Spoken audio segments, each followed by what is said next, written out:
昨下晡伫咧新北市邦桥一个路仔口有救护车，但竟是因要通过红灯，结果对向的乌多摆无让救护车，就安尼弄落去。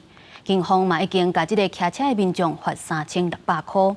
不过伫咧车祸发生进前，其实有真侪台车拢无赶紧来让即台救护车通过。警方嘛表示，敢要甲因开罚单，也是要依照个案来认定。 接到车祸通报，骑机车的人对撞受伤，救护车紧急出动，开到红灯路口，向警示车慢慢通过。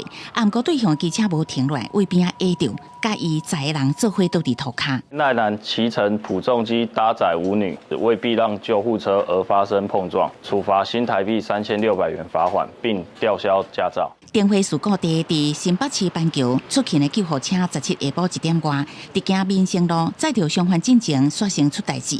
警方认定骑机车的人无偏让行驶，依法罚3600。啊，不过画面往回看，伫车祸发生前，救护车早就入去到路口，对向的公车、汽机车也拢是一台刷一台，总共拢有触发的记录，啊，不过无一定有罚钱。执行紧急任务车辆行经交叉路口时。 已进入路口之车辆，应驶离至不妨碍其行进动线之地点。